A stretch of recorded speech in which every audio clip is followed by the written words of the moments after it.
చనిపోయాడు. మరొక ఎగ్జాంపుల్ ఏంటంటే తన ఫ్రెండ్ యాక్సిడెంట్లో చనిపోయాడట. యాక్సిడెంట్లో చనిపోతున్న ముందు ఆ చనిపోతున్నవాడికి మరో ఫ్రెండ్ ఉన్నాడు. అతను దేవుడు నమ్ముకున్నాడు, బిలీవర్. అతను అడుగుతున్నాడంటే, ఇదిగో ఫ్రెండు చనిపోతున్నావు కదా, ఎప్పటికైనా యేసుక్రీస్తుని స్వరక్షకుని అంగీకరించి చనిపోవంటే. చనిపోతున్నప్పుడు వాడు ఏమన్నాడు తెలుసా? ఈ టైంలో జోకులు వేస్తా ఉంటాను. జోక యేసుక్రీస్తుని రక్షకునిగా అంగీకరించడం జోక.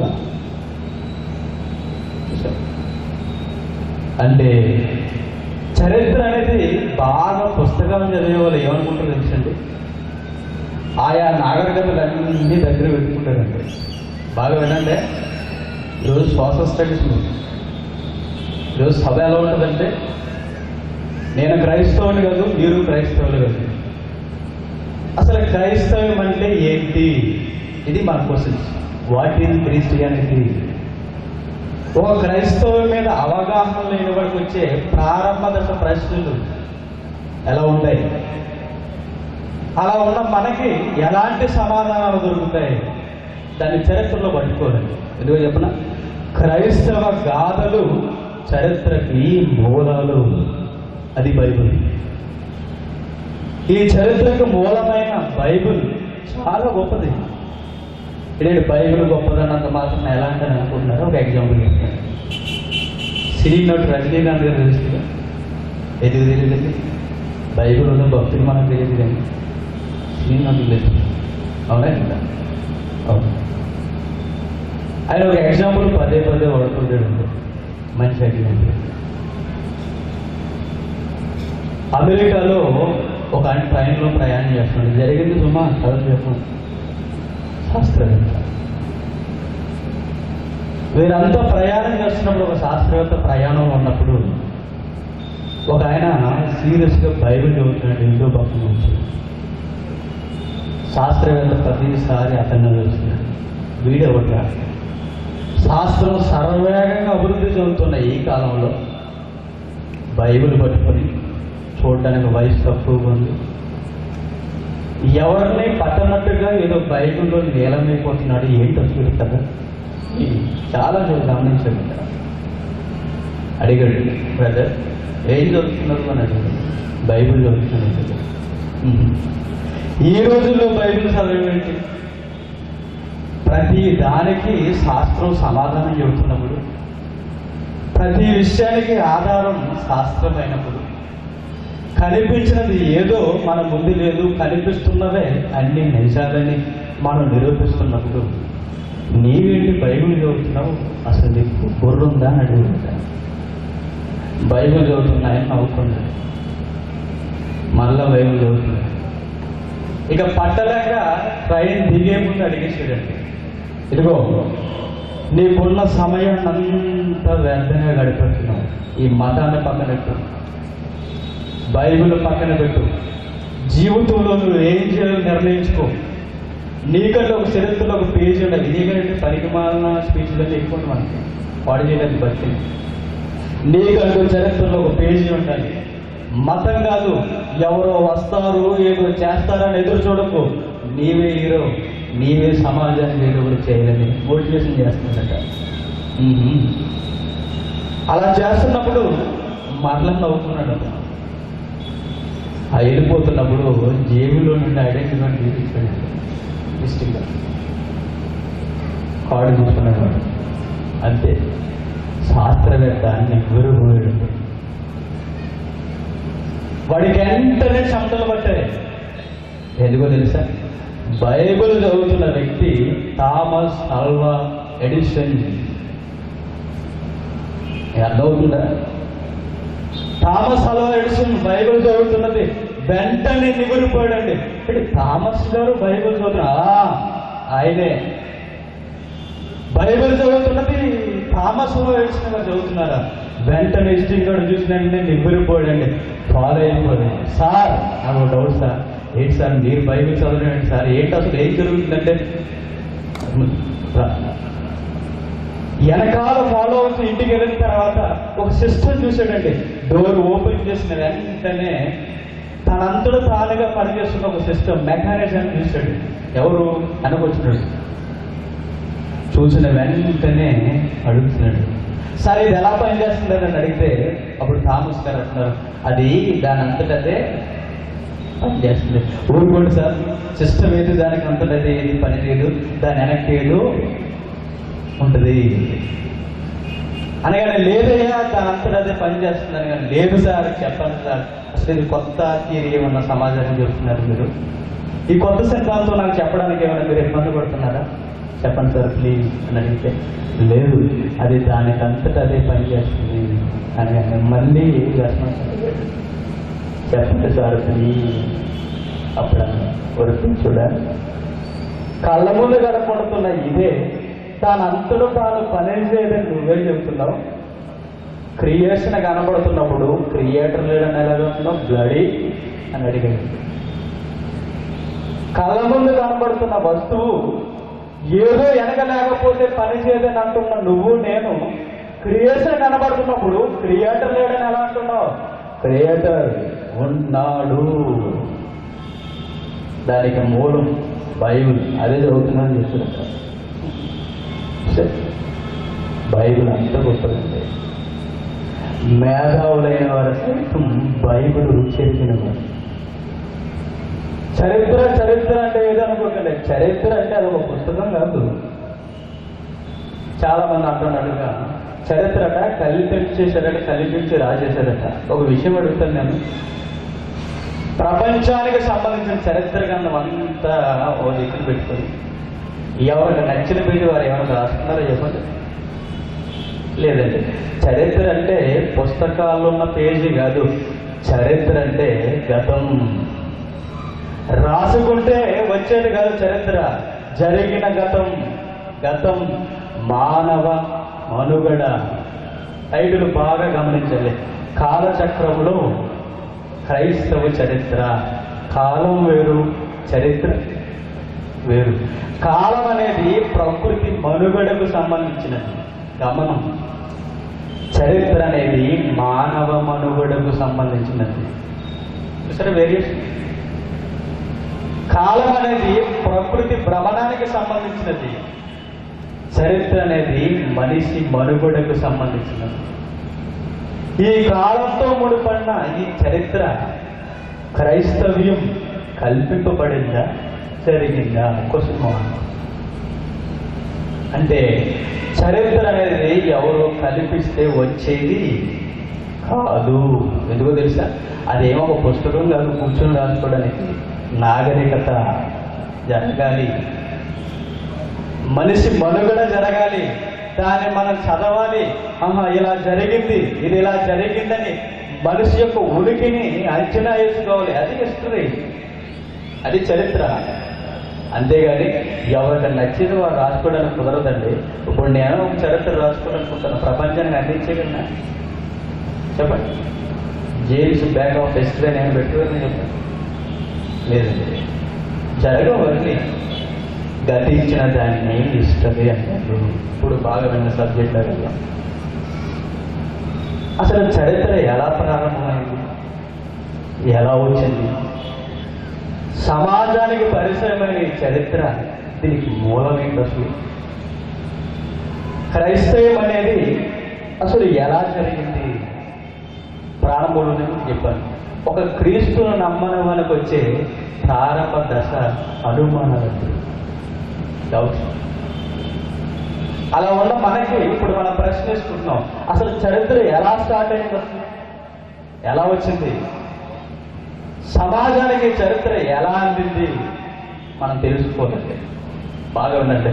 సండే స్కూల్ దగ్గర నుండి మీకు బైబిల్ కాస్తంత అలవాటు అయి ఉంటే ఈరోజు చూసిన సబ్జెక్టు చాలా హైలీగా ఉంటుంది. కనీసం బైబిల్ మీద మీకు అవగాహన ఉంటే బైబిల్ ఆకాశానికి ఆవల కనబడుతుంటుందండి. పక్కనట్టు గుండెల మీద పెట్టి పడుకుంటారు. బైబిల్ అంత బాగుంటుంది. అందుకే రండి ఒక్కసారి మోసే గారు రాసిన ఆదికాండం 5వ అధ్యాయం మోసే గారు రాసిన ఆదికాండం 5వ అధ్యాయం 1వ వచనం నుండి. ఆదాము వంశావళి గ్రంథం ఇదే. దేవుడు సృజించిన దినమున దేవుని పోలికగా అతన్ని చేసెను.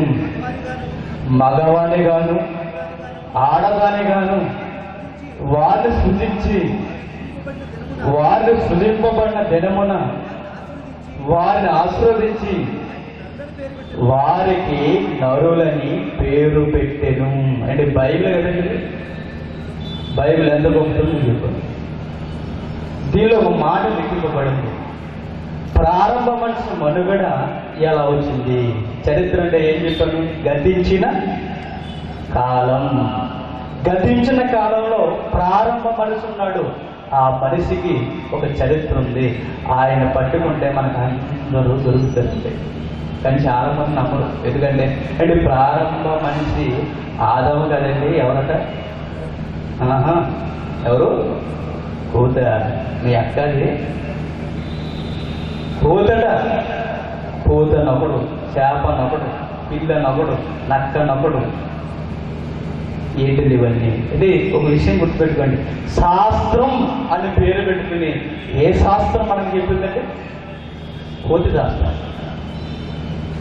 ఇది మన ప్రారంభ పితరుడు కోత. ఇప్పుడు కనీసం ఏ సింహం, ఓ పుదో ఇదన్నా కొంచెం రిచ్గా కనపడుతుందండి. మరీ కోతికండి. ఒక విషయం చెప్పిన, ఈ కోతి సిద్ధాంతాన్ని తీసినప్పుడు ఒకసారి చూడదు ఎలా ఉంటాడు తెలుసా? సేమ్ టు సేమ్ దానిలాగా ఉంటాడు. సేమ్ పింఛన్ అంటుంటుంది అనమాట.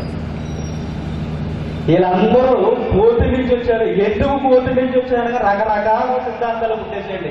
ఆదాము లేడు, అవ్వలేదు, మన ఆది తల్లి కోతి, మన ఆది తండ్రి కోతే. అదేంటండి అంటే కోతి ఏంటండి అంటే కోతి సిద్ధాంతం ఆయనే చార్లెస్ డార్విన్. అంటే ఆ సిద్ధాంతాన్ని నమ్ముతున్నవారు ఎవరైనా ఉంటే క్వశ్చన్ అడుగుతా చెప్పాలి. ఉన్నారా? ఎవరైనా ఉన్నారా? చెప్పడం ఫోటో తీసుకుంటాం. ఉన్నారా? ఒకవేళ చేతిలో బైబిల్ పట్టుకొని ఆ సిద్ధాంతాన్ని చదువుతుంటే ఎందుకు నువ్వు దేన్ని నమ్ముతున్నావు? క్రిస్టియానిటీనా లేదా చార్లెస్ డార్విన్? స్టూడెంట్స్ ఉన్నవారికి బాగా అర్థమవుతుంది. చెప్పు, అసలు నువ్వు దేన్ని నమ్మగలవు? అంటే నేను ఎలా నమ్ముతానంటే క్లాసెస్కి వెళ్తే డార్విన్ నమ్ముతాను, సండే స్కూల్కి వెళ్తే బైబిల్ నమ్ముతాను. భలే అవర్ బౌల్ మరి ఏంటంటే అంత అది కదండి అడుగుతున్న అలాంటి వారు చెప్పాలి. నిజంగా పరిణామ క్రమం అనేది నిజమైతే ఒక ప్రశ్న అడుగుతాను. లాస్ట్ ఇయర్ కూడా అడిగినప్పుడు మరలా అడుగుతున్నాను. అదే కనుక నిజమైతే ఆది నుండి ఉన్న కోతులు పరిణామ క్రమం చెంది ఏమయ్యాయట? మనుషులయ్యారట. అంటే ఎప్పటికీ కోతులు ఉన్నాయా లేవా? చెప్పాలి. ఉన్నాయా లేదా? ఉన్నాయి. మరి ఎప్పటికీ ఉన్న కోతులు ఎందుకు పరిణామ క్రమం చెంది మనుషులు అవ్వట్లేదు? క్వశ్చన్ మీకు అర్థం కావాలి. ఆదిలో ఉన్న కోతులు పరిణామ క్రమం, ఒక ఒంగున్న కోతి, ఆ తర్వాత కాస్త లేచిన కోతి, ఆ తర్వాత ఇంకోటి, ఈ మధ్య కంప్యూటర్ దగ్గర కూడా కూర్చుంటుంది, ఆ తర్వాత అంతరిక్షంలోకి వెళ్ళిపోతుంది, ఇంకా ఎక్కడెక్కడ తిరిగేస్తుంది. చూసారా కోతి బొమ్మలు? టెక్స్ట్ బుక్ మీద ఉండేది. నాకేం అర్థమే లేదు. దీనికి కోతేరా కంప్యూటర్ దగ్గర కూర్చుని తిరుగుతా అంటే అదో రకం కోతి, డెవలప్ అయిన కోతి అంటది. ఏ కోతి? కంప్యూటర్ కోతి. ఈ మంకీలందరూ మనకి నేర్పించలేదు. అడుగుతున్నా, మరి ఎప్పుడున్న కోతులు ఎందుకు పరిణామ క్రమం చెందట్లేదు? ఎందుకంటే ఒక సిద్ధాంతం చెప్తాను. నాకు క్వశ్చన్ అడిగా అనుకోండి, ఏం చెప్తాను తెలుసా? లేదు లేదు లేదు, అప్పుడున్న ఆది కోతులు ఆస్ట్రాయిడ్స్ బుద్ధి ఏమైందట? చనిపోయాడు. ఆస్ట్రాయిడ్స్ బుద్ధి చనిపోయా. మరలో క్వశ్చన్ అడుగుతానంటే, అప్పుడున్న కోతులన్నీ ఆస్ట్రాయిడ్స్ బుద్ధి చనిపోతే అప్పుడున్న నక్క ఇప్పుడుకుంది, అప్పుడున్న పిల్లి ఇప్పుడుకుంది, అప్పుడున్న కోతులు ఇప్పుడుకొని, అప్పుడున్న గేదెలు ఇప్పటికీ ఉన్నాయి. ఆస్ట్రాయిడ్ మిగిలిన జంతువులు పడలేదట. మరి దేని మీద పడిందట వచ్చి? అది ఏమైనా బాగుందండి? వింటున్నాం కదనేసి మరి సరే, ఇదండి చదువు నేర్పిస్తున్నది. ఇది మనకు మోసం జరుగుతుందండి. మహాజ్ఞానాన్ని మనం వదిలేసి పిచ్చి జ్ఞానం నేర్చుకుంటామండి. అందుకే బైబిల్ పట్టిన మేధావులు సమాజంలో ఎదుర్కొ పడతారు. మీకు తెలుసు, శాస్త్రాన్ని ఎడకాలతో తొక్కేసి ఉంటారు చాలా మంది పెద్దలు. మీకు తెలుసు, నిజమండి. బైబిల్ అర్థమైన వాడు అలానే అంటాడు. బైబిల్ అర్థమైన వాడు అలానే అంటాడు. చాలా మందికి తెలియదండి. మరో క్వశ్చన్ అడుగుతున్నాం, మరో క్వశ్చన్. ఒకవేళ కోతులుండి అనేది పరిణామ క్రమం నిజమైతే, అదే నిజమైతే ఎప్పటికున్న కోతుల్లో ఏ కోతికైనా మనిషి పుట్టాడా? పుట్టాడా? పుడితే ఆ పరిసర ప్రాంతాల్లో మనుషులు ఉండరు. ఆ మైకి రేపుడు దరిదాపుల్లో కనబడరు. మన రకలేటండి. ఏ స్త్రీకైనా ఎప్పుడైనా కోతి పుట్టిందా? పుట్టింది అనుకోండి, అక్కడే కన్నం చచ్చిపోతుంది. అవునా కదా? అవునా కదా? ఇలా చూసుకుని అక్కడ పడిపోతుందండి. నో, ఏంటి వింత? నా గర్భాన్ని కోతి పుట్టింది. ఎస్ అమ్మా తల్లి నీకే పుట్టిందని కానీ డాక్టర్ ఆడినాక అలా నీకే చచ్చిపోతుంది. జరగవండి ఇవన్నీ, కథలు అవన్నీ. ఏది కథ, ఏది వాస్తవంగా కనపడుతుంది అని ప్రశ్న చేసుకుంటే నిలబడి ఆలోచించే తీరిక ఎక్కడ ఉందని మనకి లేకే అన్నీ జరిగేస్తున్నాయి. ఏది కథ? ఇప్పుడు ఏది కథగా మనకు కనబడుతుంది, ఏది యథార్థ గాథగా కనబడుతుంది చెప్పండి? బైబిల్ యథార్థంగా కనబడుతుంది. శాస్త్రం కథ, కల్పించిన కథ. ఈ కథలన్నీ క్రైస్తవ్యాన్ని పక్కకు తోసేయాలనుకున్నాడు. కానీ ఎలా తోసేస్తాయి చెప్పండి? దేవుడు ఎప్పటికప్పుడు తన పిల్లలను లేవనెత్తుతూ సమాజానికి మహాజ్ఞానాన్ని నేర్పిస్తూనే ఉంటాడు. అది క్రైస్తవ్యం. ఇప్పుడు చూడండి, వచ్చింది చదువుకున్నారా? ఆదాము వంశావళి గ్రంథం ఇదే. దేవుడు ఆదామును సృజించిన దినమున దేవుని పోలికగా అతన్ని చేసెను. మగవాని గాను ఆడదాని గాను వారిని సృజించి, వారు సృజింపబడిన దినమున వారిని ఆశీర్వదించి వారికి నరులని పేరు పెట్టెను. నరులని పేరు పెట్టెను. నాగరికత ప్రారంభం జరుగుతుంది. చరిత్ర ప్రారంభమయ్యింది. చరిత్ర ప్రారంభికుడు ఆదాం, ఆది తల్లి అవ్వ. ఒక విషయాన్ని గమనించిన, బైబిల్ ఎంత బాగుంటుందో పాయింట్ చెప్తాను. ఆదాము పుట్టుక, అవ్వ పుట్టుక ఒకే వచనాల్లో కలిపి మాట్లాడుతున్నారు చూడండి. పై వచనంలోనేమో ఆదాము నిర్మాణం జరిగినట్టుగా చెప్తున్నాడు, పోలిక చెప్తున్నాడు. కిందకు వచ్చేసరికి ఏం చెప్తున్నాడు? ఆడదాని గాను మగవాని గాను వారిని సృజించి. అంటే ఇదేంటండి? ఆది కాండం చదువుతున్నప్పుడు ఆది అధ్యాయంలో ఒకసారి నేను నెమరు వేసుకుంది. ఆదామేమో ముందు వచ్చినట్టు కనబడతాడు. అవ్వ రావడానికి ముందు జంతువులు వస్తాయి, చాలా జరుగుతాయి, కొంతకాలం గడుస్తుంది, పేర్లు పెడతాడు, ఇవన్నీ జరుగుతాయి. నిద్రపోవడం, లేవడం, అవ్వ రావడం, మట్టి నుండి తీసిన ఆదాం పక్క ఎముక నుండి అవ్వడుతుంది. అంటే చాలా కాలం గడిచింది. అంటే ఒక విషయం మీరు గమనించాలంటే, మనం అనుకుంటున్నట్టుగా 24 hours కాదన్నమాట. అవునా కదా? ఒకవేళ 24 hours డే అనుకుంటే అక్కడ ఒకే దినాన్ని వారు సృజింపబడలేదు. మీరు గమనించాలి, చాలా కాలం గడిచింది. ఒకే దినాన్ని సృజింపబడలేదు, చాలా కాలం గడుస్తుందండి. ఆదాము పుట్టుకి అవ్వ పుట్టుకి మధ్యన కొంత చరిత్ర జరిగింది. అది అన్నిటినీ కలిపి ఏమంటున్నాడు తెలుసా? వారు సృజింపబడిన దినం. అంటే ఇద్దరూ కలిపి ఒకే దినాన్ని సృజింపబడ్డారు. అంటే ఆ కాలం వేరన్నమాట, మనం అనిపిస్తున్న కాలం వేరన్నమాట. అంటే అర్థమవుతుందా? అర్థమనే ఎవరన్నా చేయొచ్చు. మరలా చెప్తున్నాను, ఎందుకంటే ఒక్కరినైనా బాప్తిజం దగ్గరికి తీసుకెళ్ళండి. అదే మన అర్థం. ఒక్కరినైనా మార్చాలి అంటే అర్థమయ్యేంత వరకు చెప్పడానికి మనుషులు. అందుకు అడుగుతున్న మనసు అర్థం కాకపోతే మళ్ళీ చేయొద్దు. ఇదంతా క్లాస్ ఈరోజు మనకి సభగా, రేపు నుండి క్లాస్. ఓకే, అంటే కాలం వేరుగా మనకు కనబడుతుంది, చరిత్ర వేరుగా మనకు కనబడుతుంది. అలా ప్రారంభమైన చరిత్ర ఎక్కడి నుండి జాగ్రత్తగా ఉందండి. ప్రారంభమైన చరిత్ర మెల్లమెల్లగా దేవునికి వ్యతిరేకం అవుతుందండి. తెలిసి మీరు క్లిప్పింగ్లో చూసారు. ఆదామును తినవద్దన్న పండు తిన్నాడు, దేవునికి కోపాన్ని పుట్టించాడు. ఎక్కడున్నావు ఆదాము అంటే, తప్పు చేసిన తండ్రి దాక్కున్నాను అనుకోడు. అంతే, తప్పు చేసిన ఆదాముని ఏదేని వనం దేవుని సన్నిధికి దూరంగా గెంటేశాడు. ఆ తర్వాత పుట్టిన కయ్యేను తమ్ముడు చంపిస్తాడు. చనిపోయిన తర్వాత వీరు చెదిరిపోయి జనాంగాన్ని అభివృద్ధి చేశారు. బాగా వినండి, ఈ ల్యాండ్కి ఈరోజు ఎక్కడుందో చెప్పిన కన్యక గర్భవతి కుమారుణ్ణి కనును. మీరు నమ్ముతారా దాన్ని? నమ్ముతారా? నమ్ముతానన్న వారికి నేను క్వశ్చన్ అడుగుతున్నాను. పెళ్లిగా అమ్మాయి గర్భాన్ని ధరిస్తుందంటే పురుషుల సంయోగం లేనిదే జరగదు. మరి కన్యక గర్భవతి కుమారుని కన్న బైబిల్లో ఉంది. మరి దాన్ని ఎలా నమ్మగలం మనం?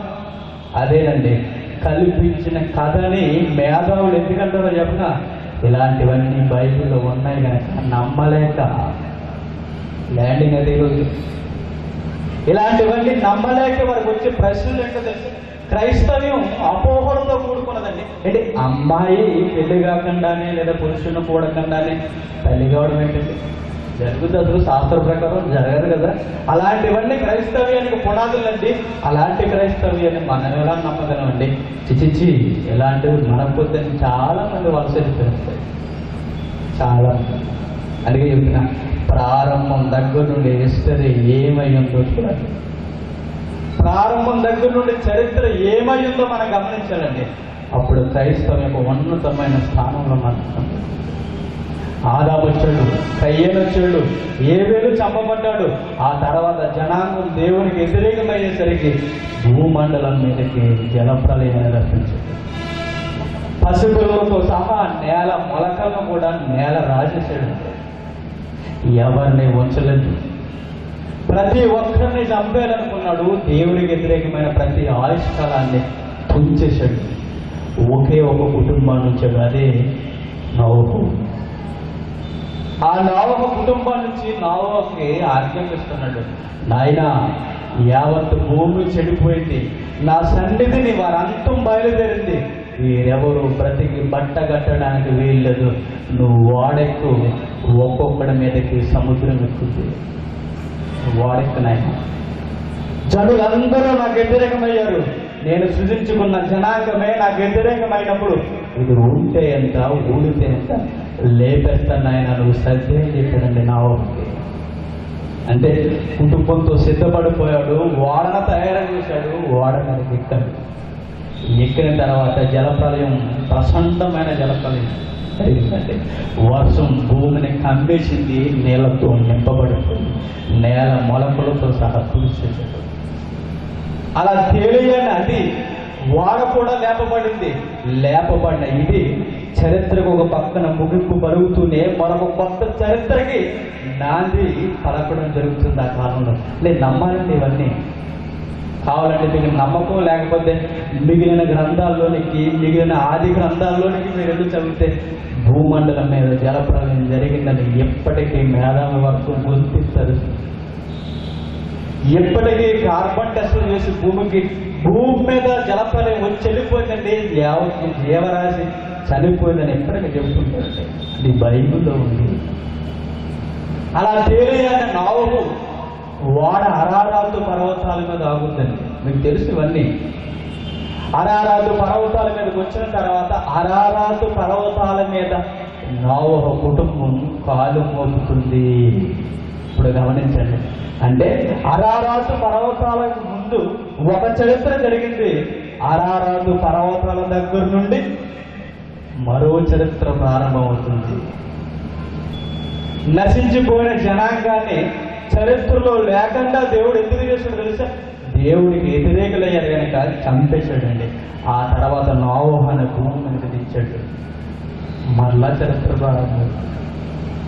అంతే, మానవ మనుగడ మరలా అరారాతు పర్వతాల మీద దిగడం ప్రారంభమైంది. దిగిన వారు ఎప్పటికీ వారు కట్టిన గోపురాలు కొండ ప్రాంతాల్లో మనకు కనపడుతుంటాయి. నెట్లో కొట్టిన కనపడుతుంది. ఎప్పటికీ వారి ఆనవాళ్ళు, వాడాగిన అంచులు ఇవన్నీ మన కళ్ళ కట్టుకున్నట్టు కనపడుతుంటాయి. అక్కడ దిగిన ప్రారంభ మనుషులు మెల్లగా పర్వత ప్రాంతాల మీద విస్తరించడం ప్రారంభించింది. మెల్లగా ప్రారంభమైన జనాకు పర్వతాల మీద ప్రాంతాలు సరిపోతూ విస్తరించింది. అక్కడ నుండి దిగుతూ ఎక్కడ వచ్చారో తెలుసు, ఆదికాండం 8వ అధ్యాయం 4వ వచనం.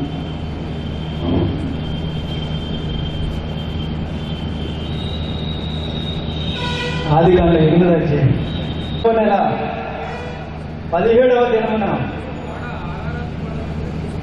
వాడ అరారాతు కొండల మీద నిలిచెను. ఎక్కడ వినండి, అరారాతు కొండల మీద. అరారాతు కొండలు ఎక్కడ ఉన్నా చెప్పనా? టర్కీ. బాగా వినాలండి తమ్ముడు. మ్యాప్ ఉందా? ఉదయ్ మ్యాప్ ఉందా? ఒక పక్క మ్యాప్ ప్లే చేయండి. అరారాతు పర్వతాలు అనేవి టర్కీని ఆనుకొని కనుమలుగా ఎలసిన పర్వత శ్రేణి అరారాతు పర్వతాలు. ఆ అరారాతు పర్వతాల మీదే ఈ వాడ ఆగిందండి. మానవ మనుగడ మరలా ప్రారంభమవుతున్నట్టు. మానవ మనుగడ మెల్లగా దిగుతూ అక్కడి నుండి ఎక్కడికి దిగిందో తెలుసా? నదుల ఒడ్డుకు వచ్చింది. నదుల ఒడ్డు.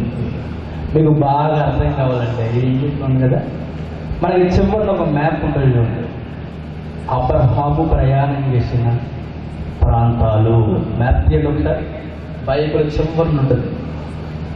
అబ్రహాము ప్రయాణం చేసిన ప్రాంతాలు మొదటి మ్యాప్.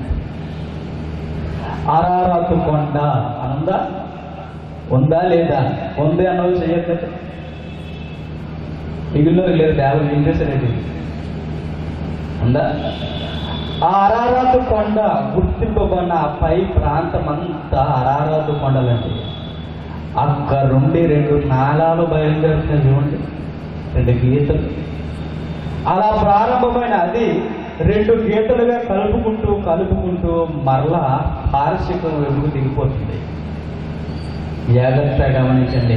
ఆ 2 గీతలు పిచ్చి గీతలు అనుకోకండి. అవి ఏంటో చెప్పనా? 2 మహానదులు. ఒకటి యూఫ్రటీస్, 2 టైగ్రీస్. యూఫ్రటీస్, టైగ్రీస్ నదుల మధ్య ఎలసల్లిన నాగరికత ఏంటి చెప్పండి చదువుకున్న వాళ్ళు చెప్పాలి. ప్రపంచానికి మొట్టమొదటి నాగరికత అంచులు నేర్పినది, నాగరికత ప్రారంభం జరిగినది, చరిత్రకి మూలం ఈజిప్ట్ కాదయ్యా. ఎక్కడో తెలుసా?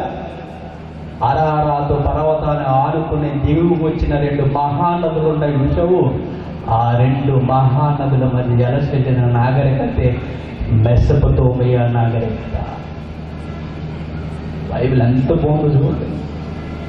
మెసొపొతేమియా నాగరికత అంటే 2 నదుల మధ్య వెలసెల్లిన నాగరికతని ఏమంటారో తెలుసా?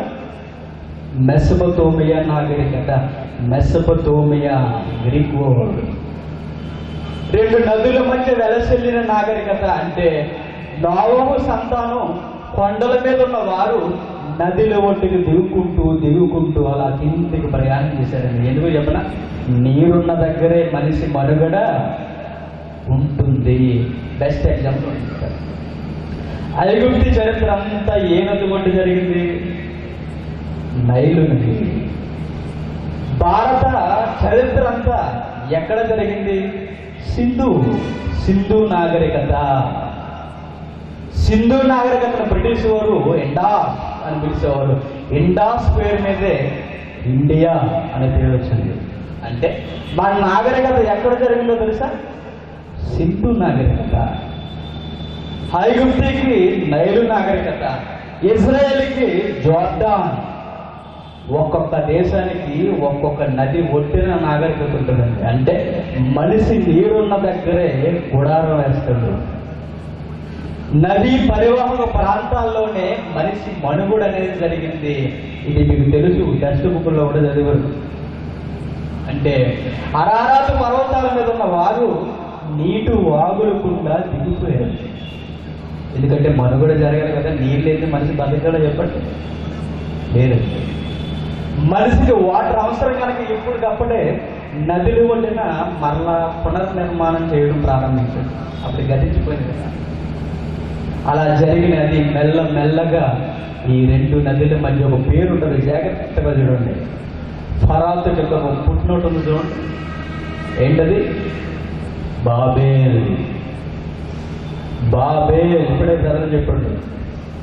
ఈ బాబేలే బబులోను చరిత్ర. ప్రపంచంలో ఎలచరిన మొట్టమొదటి చరిత్ర బాబేలు చరిత్ర, బాగ్దాదు చరిత్ర. ఈ చరిత్ర రెండు నదుల మధ్య జరిగిన చరిత్ర.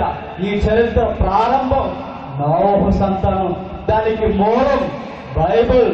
ఏ పుస్తకంలోనూ చెప్పండి, ఏ పుస్తకంలోనూ చెప్పండి. ఇంత బ్రీఫ్ ఎక్కడ దొరకదండి, ప్రపంచ పుస్తకాల్లో ఎక్కడా దొరకదు. ఏ హిస్టరీ బుక్ చదువుతుంది ఎక్కడ ఉండదు, ఎంత వీక్నెస్ ఉండదు. మ్యాప్తో సహా ఎలా రెఫరెన్స్ చూపిస్తున్నాడు చూడండి. మ్యాప్ మీద ఎంత పక్కా రెఫరెన్స్ మనకు కనబడుతున్నాడు చూడండి.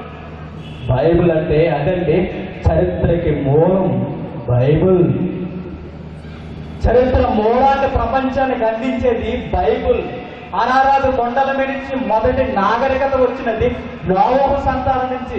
ఆ సంతానం భూమి మీద అభివృద్ధి చెందడానికి ప్రారంభ నదులు రెండు నదులు, అవి మహానదులు. ఆ నదుల మధ్య ఒక మహా గొప్ప విశ్వాసి పుట్టాడు, ఆయనే అబ్రహాం. అంటే హిస్టరీ అండి ఇదంతా. కాదన్న వారు ఎవరైనా ఉంటే నిరూపించడానికి సిద్ధమైతే ఇక్కడే మాట్లాడేసుకుంటున్నాడు, ఇక్కడే ఈ డయస్ మీదే, ఇక్కడే. ఈ చరిత్ర తప్పు. బైబిల్ ఉన్నవన్నీ అక్షర దోషాలు కాదు, బైబిల్ ఉన్న భావమే దోషం. బైబిల్ ఉన్న చరిత్ర అంతా కల్పితం అన్న మేధావులు ఎవరైనా ఉంటే రావచ్చు, ఇక్కడే మాట్లాడదామండి. ఎక్కడండి చరిత్ర కల్పింపబడినది? ఎక్కడ క్రైస్తవం ఊరకే పుట్టుకొచ్చింది లేదు. దీని పునాదులు ఆది నుండి, ఆదాము కాలం నుండి క్రైస్తవ్యం ఉనికి ఉంది. దాని ఉనికి ప్రారంభ మనుషుల నుండి ఉంది. అరారాతు పర్వతాల దగ్గర వచ్చిన ఆ నాగరికత ప్రజలు నోవహు సంతానానికి సంబంధించిన వారు. ఆ నోవహు సంతానం నుండి వచ్చిన ఒక మహా వీరుడు, సూర్యుడు, విశ్వాస వీరుల జాబితాలో విశ్వాసులకు తండ్రి ఆయనే అబ్రహాం. ఇక్కడే పుడతారండి. ఆ బాబేలు, బాగ్దాదు పరిసర ప్రాంతాల్లో ఉన్న ఊరే అబ్రహాం ఊరు. చూస్తారా బైబిల్లో? ఆది కాండం అంటే ప్రతి రెఫరెన్స్ జాగ్రత్తగా రాసుకోండి. ఎవరైనా అడిగారు అనుకోండి, నోట్స్ చూపించండి.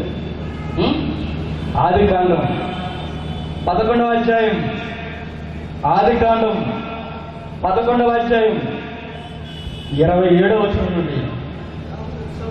తెరాహు వంశవలి ఇది. తెరాహు అబ్రహామును, నాహోరును, హారానును కనెను. హారాను లోతును కనెను. హారాను తాను పుట్టిన దేశమందలి కల్దీలు ఊరని పట్టణములో తన తండ్రి అయిన తెరాహు కంటే ముందుగా మృతి పొందెను. అంటే అక్కడ ఊరు అనే పేరుంది చూడండి. ఈ ఊరే అబ్రహాము గారి ఊరు. ఈ ఊరు ఎక్కడుందో తెలుసా? మెసొపొతేమియా, బబులోను ప్రాంతంలో ఆనుకుని ఉన్న పురాతన పట్టణం ఈ ఊరేనండి. అక్కడే పుట్టాడండి మహనీయుడు. ఎవరు? అబ్రహాం. ఆ నోవహు సంతానంలోనే పుట్టాడు. విశ్వాసులకు వీరుడైన అబ్రహాం అక్కడే పుట్టాడండి. అక్కడ పుట్టిన ఆ చరిత్రని క్రొత్త నిబంధనలో ఒక హతసాక్షి ఇదే చరిత్రను ఎత్తు మాట్లాడుతున్నాడు చూడండి. అపోస్తుల కార్యములు 7వ అధ్యాయం 1వ వచనం నుండి. అపోస్తుల కార్యములు 7వ అధ్యాయం 1వ వచనం నుండి. ప్రధాన యాజకుడు ఈ మాటలు నిజమేనా అడిగాను. ఏం డౌట్ అండి? మనకు వచ్చిన డౌట్ ఏంటి? ఈ మాటలు నిజమైన శ్రమను నువ్వు చెప్తున్నవి నిజమేనా, కల్పించినవా? ప్రధాన యాజకుడు అడుగుతున్నాడంటే. ఇప్పుడు వెంటనే శ్రమను మీ మీద చేతులు వెనక్కి దూసేస్తే కానీ పవర్ మీకు అర్థం కదా, నేమనలా అన్నాడా? మనమైతే అలా అంటాం. తండ్రి యేసు నామాన్ని నేను అడుగుతున్నాను, ఈ దోషకుని శిక్షించు. నెక్స్ట్ డేకి నాకు కనుగొనకూడదు తండ్రి. నా విశ్వాసం గొప్పదైతే వీడు భూమి మీద ఉండకూడదు. ఇదో రకం విశ్వాసం. భక్తులు చూస్తే మెచ్చుకోవాలి, పిచ్చెక్కిపోవాలి. ఆయన అలా అనుకోలేదు. ఆయన అడుగుతున్నాడు ప్రధాన యాజకుడు, స్టెఫను, నువ్వు చెబుతున్నవన్నీ నిజమా? నువ్వు చెబుతున్నవన్నీ నిజమా? నువ్వు చెబుతున్నవన్నీ నిజమా? కల్పించినవా? ఎవరో మేధావు నీకు నేర్పించినవా?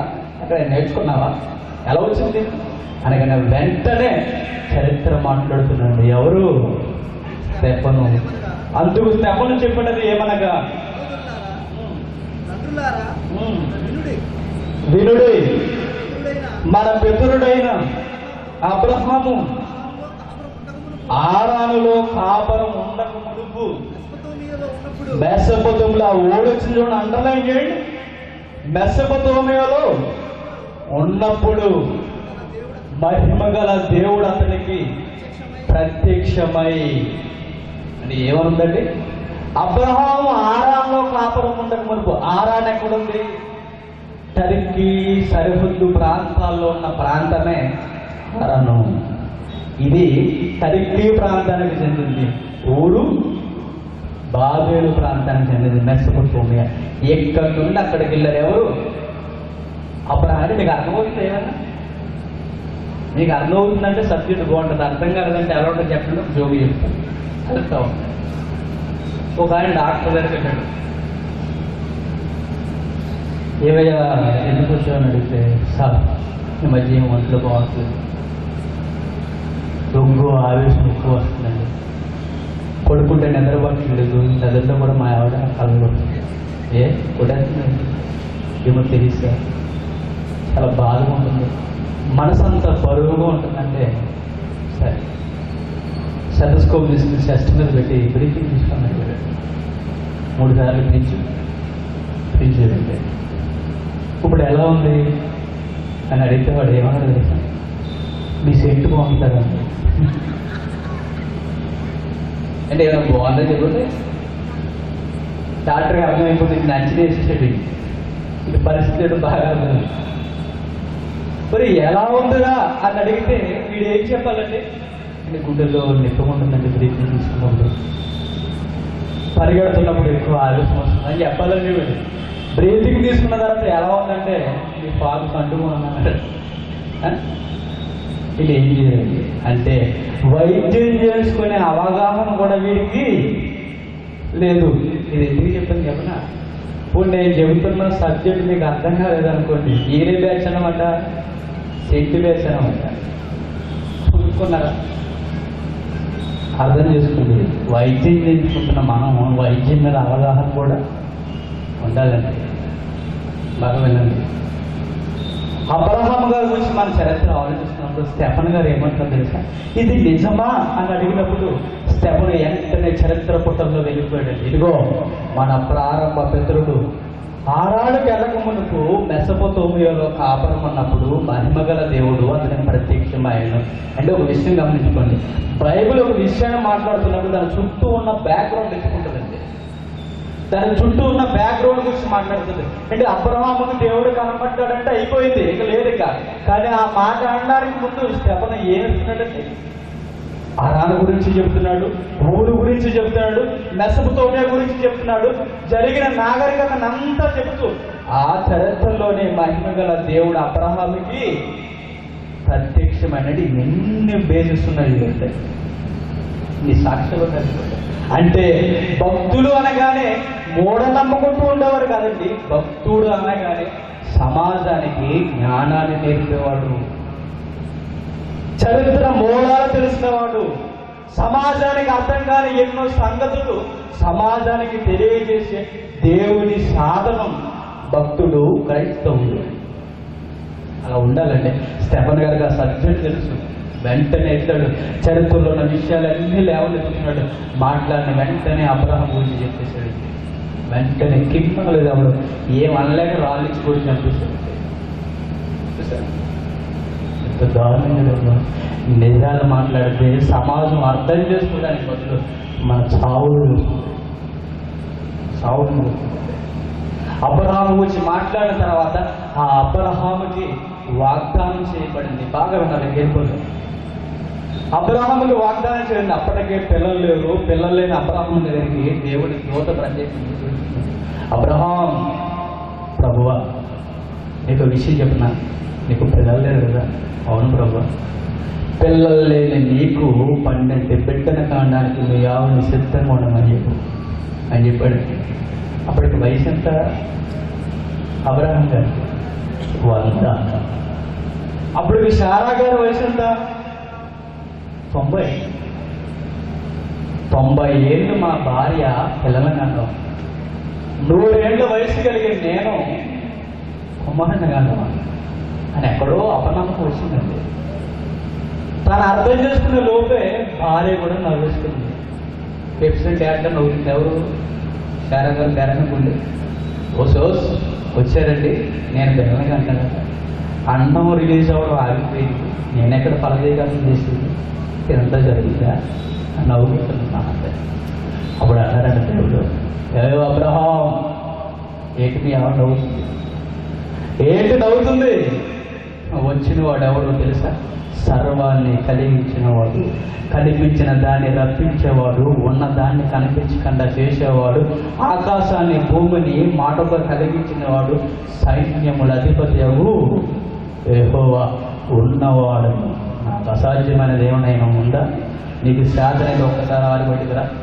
ఆకాశాన్ని చూడు, ఆకాశంలో ఎన్ని నక్షత్రాలు ఉన్నాయి, నీ చేతనైతే లెక్కపెట్టు అబ్రహాం, లెక్కపెట్టు. నీ చేత కాదు, నేను చెబుతున్నా. నేను చేసే వాగ్దానానికి విట్నెస్ ఆ నక్షత్రాలు. ఆ నక్షత్రాల వలె నీ సంతానం కూడా వస్తుంది. అంటే దేవుడు ప్రతి మాటకి ఒక బేస్ చూపిస్తున్నప్పుడు మీరు గమనించాలి. వాగ్దానం చేస్తున్నప్పుడు నక్షత్రాలను చూపిస్తున్నాడు, నడుస్తున్నప్పుడు ఇసుక రేణువులు జీవిస్తున్నాడు. ఇసుక రేణువులు చూడు, ఆకాశంలో నక్షత్రాలు చూడు, ఇవే నీకు సాక్ష్యాలు. ఈ సాక్ష్యాలతో చెబుతున్నాను, అలానే నీ సంతానం నీ గర్భం నుండి వస్తుందని. కానీ నీ ఊరు పోయిన అబ్రహాం ఆశ్చర్యపోయింది. ఇది నా గర్భం నుండి సంతానం అవడం, నెక్స్ట్ ఇయర్ వచ్చేసరికి నీ భార్యకి డెలివరీ జరిగిపోతుంది. గుర్తుపెట్టుకో, డేట్ కూడా వేసేసుకో. నమ్మేసేదండి మాట. నమ్మకమైన దేవుడు, నమ్మిన ఆయన నమ్మినట్టుగానే ఇస్సాకు పుట్టాడు. ఆ ఇస్సాకు గర్భం నుండి వస్తున్న సంతానం 1 by 1 ఎక్కడికి ల్యాండ్ అవుతుందో జాగ్రత్తగా గమనించాలి. ఎక్కడి నుండి వస్తున్నాం ఒకసారి చెప్పండి. అరారాతు పర్వతాల దగ్గర నుండి అబ్రహాము దగ్గరకు వచ్చాం. అబ్రహాము గర్భాల్లో నుండి ఇశ్రాయేలు చరిత్రలోనికి మనం వెళ్ళిపోతున్నాం. ఎందుకో తెలుసా? మన ల్యాండింగ్ క్రీస్తుని పట్టుకోవాలి. కల్పింపబడిన కథ, యథార్థ గాథ మనకు తెలియాలంటే, దాని వెనక ఏం జరిగిందో మనకు తెలియాలంటే, అప్పుడు చరిత్ర నిరూపణ అనే దానికి అర్థం ఉంటుంది. అప్పుడు అర్థం ఉంటుంది. అలా జరుగుతున్న దాన్ని ఒక్కసారి మనం నెమరు వేసుకుంటే, ఆ వాగ్దానం ప్రకారం వచ్చిన కుమారుడే ఇస్సాకు. ఆ ఇస్సాకు గర్భాన్ని వచ్చినదే యాకోబు. ఆ యాకోబు గర్భాన్ని వచ్చినదే 12 మంది ఇశ్రాయేలీయులు. ఆ 12 మంది ఇశ్రాయేల్ నుండి వచ్చిన వారే ఇజ్రాయేల్. ఆ ఇజ్రాయేల్ చీలిపోయి ఒకటి పాలస్తీనా, మరొకటి ఇజ్రాయేల్గా విడిపోయినారు. ఎప్పటికీ బాంబులతో మానవ బాంబులు వెళ్ళిపోతున్నాయి. ఈ మధ్య కరెంట్ అయిపోయి ఆ దేశాలకు సంబంధించిన అయ్యే రాష్ట్రాలు. అలా జరుగుతున్న అది నాగరికత జరుగుతూ జరుగుతూ జరుగుతూ ఉండగా అబ్రహాముకు వాగ్దానం, ఇదిగో నీ సంతానం ద్వారా ఈ ప్రపంచాన్ని ఆశీర్వదిస్తానన్న పదాన్ని దేవుడు అన్నాడండి. ఇది నా సంతానం ద్వారా ఎలా ఆశీర్వదిస్తుందంటే, అవును, నీ సంతానం ద్వారా ప్రపంచం ఆశీర్వదింపబడుతుంది. నా సంతానం ద్వారా. అవునయ్యా అబ్రహాం, నీ సంతానం ద్వారా. అలా మెల్లమెల్లగా జరుగుతున్నప్పుడు కాలం గతించే కొద్దీ ఆ జనాంగంలోనే రాజులు వచ్చారు. యూదులుగా విడిపోయారు, ఇశ్రాయేలుగా విడిపోయారు. ఈ రాజుల పరిపాలనలోనే ఒక బ్రహ్మాండమైన ప్రవచనం పలకబడిందండి. బాగా పట్టుకోవాలి నుండి. ఆ రాజుల చరిత్రలోనే, ఆ రాజుల కాలంలోనే ఒక విలువైన అద్భుతం కనిపించే ఒక ప్రవచనం వెలువడింది. సమాజం గుర్తించలేకపోయిందండి. అదేంటో కాదు, యెషయా గ్రంథం 7వ అధ్యాయం. ఏంటి? యెషయా గ్రంథం 7వ అధ్యాయం 14వ వచనం. యెషయా గ్రంథం 7వ అధ్యాయం 14వ వచనం. కాబట్టి ప్రభు తానే ఒక సూచన మీకు చూపును, ఆలకించుడి. కన్యక గర్భవతి కుమారుని కని అతనికి ఇమ్మానుయేలు పేరు పెట్టెను. అంటే ఈ మాట ఎంతమందికి ధైర్యం వస్తుంది చెప్పండి. దీన్ని ఆన్సర్ అడిగి అనుకోండి, సరిగ్గా ఎవరైనా గ్రహించుకోండి. నెక్స్ట్ మంత్ మాత్రం క్రిస్మస్ చేస్తారు బాగా. నెక్స్ట్ వచ్చేది అదే కండి. నెక్స్ట్ మంత్ క్రిస్మస్ జరుగుతున్నట్టు ఈ వచ్చాను అడగండి ఏంటి పెద్ద అయినా ఇక నాకు ఒక డౌట్ వచ్చింది. కన్యక గర్భవతి కుమారుని కన్నా ప్రాసెస్ ఉంది కదా, అది మరే గర్భాన్ని జరిగిందని మీరు అంటున్నారు కదా, అది ఎలా జరుగుతుందండి అని అడగండి. కంగారు అయిపోతారు. దుర్మార్గుడా, యేసు జననాన్నే నువ్వు అనుమానిస్తావురా? నీ వయసు ఎంత? ఇంత పెద్దకి నేను నమ్ముతున్నప్పుడు నువ్వెందుకు నమ్మలేకపోతే మన చెడమడ దీనికి అర్థం చేస్తారు. ఆన్సర్ దొరకదు, మనకు అవమానం దొరుకుతుంది. వాళ్ళని విమర్శిస్తున్నాను కలిపి ఎందుకు వారు చెప్పలేకపోతారంటే వారికే వారి రిఫరెన్స్ మీద అనుమానం అండి. నీకు ముందే చెప్పాను, క్రైస్తవ్యానికి కరెక్ట్ ఎక్స్ప్లెనేషన్ ఇప్పటి వరకు రాలేదు. సిటీకి వస్తున్న ప్రశ్నలకి సరైన ఆన్సర్ దొరకలేదండి. ప్రారంభంలో బైబిల్ చదువుతున్నప్పుడు ఇలాంటి డౌట్లు చాలా వచ్చాయి. సరైన ఆన్సర్ దొరికారు. కొన్ని బాగుంటే ఊహించకుండానే చాలా బాగుంది. ఇలాంటివి మాత్రం మిగిలిపోయండి. కొంతమంది సైన్స్ స్టూడెంట్ పదే అడిగేవాళ్ళు, కన్యక గర్భవతి ఎలా అవుతుంది, కన్యక గర్భవతి అంటే ఒక విషయం గుర్తుపెట్టుకోండి. క్రైస్తవ్యానికి పునాది ఈ ప్రవచనమా కాదా? ఈ ప్రవచనం నిరూపణ అనేది జరగలేదనుకోండి, క్రైస్తవ్యం అంతా ఏం జరిగినట్టు? కల్పింపబడినట్టు. అదే గనక సాక్ష్యాలతో సహా నిరూపణ జరిగి నువ్వు విశ్వసించేవనుకో, నువ్వు నలుగురిని మార్చగలవు. చాలా మంది ఈ అనుమానంతో ఎదుర్కొంటారు.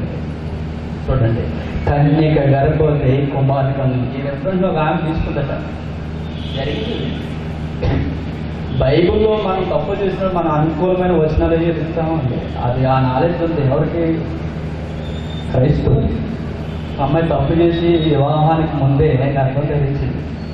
అప్పుడు ఏవే దుష్టుగా ఎలాంటి పని చేసేవండి, నేను చంపేస్తాను నా అమ్మ అడుగుతున్నప్పుడు వెంటనే ఏమంటుంది? అమ్మా చర్చికి వెళ్తావు కదా, ఏ రోజన్నా బైబిల్లో ఏముందో నువ్వు చూసావా? కన్యక గర్భవతి కుమారుని కన్నా ఉంది కదా, అదే నేను చేశాను. తప్పేంట మనం చేసినాక. ఇప్పుడు ఈ మహాత్ముని ఏం చేయాలి? పాలు కడిగి నెట్లు పెట్టుకోవాలా, లేదా ఇంట్లో తీసుకెళ్తాను? ఇది ఏం చేయాలి? అమ్మకు మాట లేదు, బాబుకు పిలుపు. మనకు ఆన్సర్ లేదు, సమాజానికి ఆన్సర్ లేదండి. ఆ రిఫరెన్స్ ఏంటి అసలు అనేది ఇప్పటికీ చాలా మంది అంచనా లేదండి. అదేనంటే మా తపన, అదే మా తపన. అంతేగా అర్జెంటుగా టైటిల్ పెట్టాం, క్రిస్మస్ గెలుతుంది క్రైస్తవులందరి విశ్వాసం ఈ సభల తర్వాత 100 రెట్లు విశ్వాసం పెరగాలి. అది మా టార్గెట్. ఈ 3 రోజుల తర్వాత క్రైస్తవ్యానికి ఈ కాకినాడలో ఉన్న వారందరికీ వారి విశ్వాసం 100 రెట్లు అవ్వాలి. ఈ 3 రోజులు సబ్జెక్ట్స్ ఇవేనండి. అంటే ఈ ప్రవచనాన్ని జాగ్రత్తగా మనం అందరూ చేయాలి. అబ్రహాముకు వాగ్దానం చేశాడు, ఇదిగో నీ సంతానం ద్వారా సమాజాన్ని నేను ఆశీర్వదిస్తాను. ఎలా ఆశీర్వదిస్తానో తెలుసా? ఈ సంతానం ద్వారా ఒక మహానాయకుడు భూమి మీదకి రాబోతున్నాడు. అతను రాబోతున్నది ఎలా ఉంటుందో తెలుసా? కన్యక గర్భవతి అవుతుంది. ఆ గర్భం ఉండ ఆ మహనీయుడైన ఆయన శరీరధారి భూమి మీదకి వస్తాడు. ఈ మాట ఎస్టే గారు చెప్తున్నది. ముందే చెప్తుంది, దేవుడు ఒక మాట చెబుతున్నాడంటే ఖచ్చితంగా చుట్టూ ఉన్న పరిస్థితులు కూడా మనకి పరిచయం చేస్తాడు. అవునా కదా? ఇందాక మీరు చెప్పండి.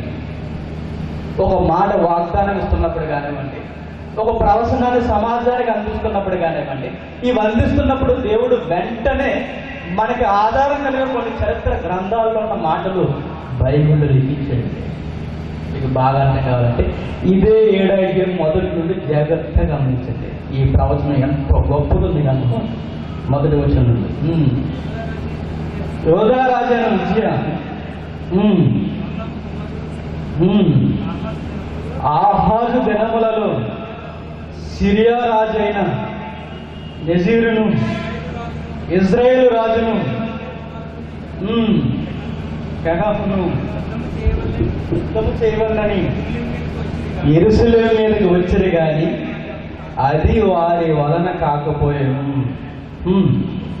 అప్పుడు సిరియనులు ఎఫ్రాయిములను తోడు చేసుకున్నారని దావీదు వంశస్థులకు తెలుపబడగా గాలికి అడవి చెట్లు కదిలినట్లు వారి హృదయము వారి జనుల హృదయములను కదిలెను అంటే బాగా గమనించారు. యూదులందరినీ అహజు రాజు పరిపాలిస్తున్నాడు. అవునా కదా? అవును. ఇశ్రాయేల్ అందరూ ఒక జనాంగం అయ్యారు, యూదులందరూ ఒక జనాంగం. ఈ యూదులకు రాజు ఎవరు? ఎవరండి? అహజు. ఈ రాజు యూదులకు రాజుగా ఉన్నాడు. మిగిలిన ఇశ్రాయేలు సిరియానీయులతో కలిసిపోతున్నాడు. ఎవరి మీద దండెత్తడానికి? యూదుల మీద దండయాత్ర చేయడానికి. యూదుల మీద దండయాత్ర చేయడానికి వీరందరూ తోటి సహోదరులే. ఇశ్రాయేలు శత్రు వర్గంతో కలిసిపోతున్నారు. కలిసిపోయిన వీరు యూదుల మీదకి దండయాత్ర వచ్చారండి. అంటే ఈ హిస్టరీ చదువుతున్నప్పుడు ఈ మధ్యలోనే వస్తుంది ఈ ప్రవచనం. ఏంటి? కన్యక గర్భవతి కుమారుని కనెను. అంటే ఒక రాజు పరిపాలన జరుగుతుంది, అక్కడ రాజకీయంగా కుట్రలు జరుగుతున్నాయి. ఈ కుట్రలు జరుగుతున్నప్పుడు అహాజుకు ధైర్యం చెప్పడానికి దేవుడు నిలబెట్టాడు. చెబుతున్నాడు, అసలు నువ్వు ఒక విషయం గుర్తుపెట్టుకోలే, సిరియాలీలు వస్తున్నారు, ఎఫ్రాయిమీలు అనగానే ఇశ్రాయేలు అందరూ వస్తున్నారు, వీరంతా కలిసి ఈ యోధ జాతిని లేకుండా చేయాలనుకుంటున్నారు కదా. ఒక విషయం గుర్తుపెట్టుకో, వారి వల్ల కాదు, ఎఫ్రాయిము పరిసర ప్రాంతాల్లో ఉన్న జనాంగం అంతా నాశనానికి వెళ్ళిపోతుంది అన్నట్టుగానే మనకు రాజుల గ్రంథం 16వ అధ్యాయంలో కనబడుతుందండి. టైం అయిపోతుందండి, రెఫరెన్స్ ఏముంటుంది అన్నట్టుగానే ఈ ప్రవచనం చెప్పిన 60 ఏళ్ళకి ఖచ్చితంగా అక్షరాలు 60 సంవత్సరాల తర్వాత దేవుడు అన్న మాట ఆ జనాంగం నాశనం ప్రారంభమైపోతుంది. అదేంటండి? యెషయా గ్రంథం ఎప్పుడు ఉంది? రాజుల గ్రంథం ముందుంటుంది కదా అనుకోవచ్చు. ఒక విషయం చెప్తాను, గుర్తెట్టుకోండి. రాజుల గ్రంథాలకి ముందుండవలసిన గ్రంథాలు ఏంటో తెలుసా? యెషయా, యెరెమీయా. పొరపాటు జరిగిపోయిన గ్రంథాలు పెట్టడు. ఈ ప్రవచన గ్రంథాలన్నీ రాజుల చరిత్రకు ముందు ఉండాలంటే ఇక్కడ చెప్పిన ఈ ప్రవచనం ఖచ్చితంగా రాజుల చరిత్రలో మనకు కనపడుతుంటుంది. అక్షరాలు 60 ఏళ్ల తర్వాత జరుగుతుంది. ఆ జరిగిన తర్వాత దేవుడు ఒక మాట ఉంటాడు. ఆ మాట ఇప్పుడు మనం కిందికి రెండు జాగ్రత్త 10వ వచనం నుండి, యెహోవా ఇంకను అహాజునకు ఎలాగో సెలవిచ్చును, దేవుడైన యెహోవా అది పాతాళమంత లోతైనను ఊర్ధలోకమంత ఎత్తైనను సరే అహజు నేను అడగను, యెహోవాను శోధింపనని చెప్పగా అతడు ఎలాగూ చెప్పను, దావీదు వంశస్థులారా వినుడి, మనుషులను విసిగించుట చాలదనుకొని నా దేవుడు కూడా విసిగింతుగా. ఒక విషయం గుర్తుపెట్టుకోండి, అహజు చాలా మంచోడు అనుకోవచ్చు కాదడు, దొంగడు, దొంగ. దేవుడు ఎందుకు ప్రయత్నిస్తున్నాడు తెలుసా? యోధ జాతిని కాపాడడానికి. దేవుని మీద ఏదో ప్రేమ ఉన్నట్టుగా, దేవుడు నేను ఇబ్బంది పెట్టలేను, దేవుడిని నేను ఏదో తరువురాలేను, మీరే తప్పు చేశారు, మనం తప్పు చేసాం కనుక దేవుడు మన మీదకి దండయాత్ర చేస్తున్నాడు, లేనిపోని కార్యక్రమంగా కూడా చేస్తున్నాడు. ఇది ప్రేమ ఎక్కువే కాదు, ఎందుకో తెలుసా? తప్పించుకోవడానికి. ఇది క్యారెక్టర్ మంచిది కదండి. చూస్తారా?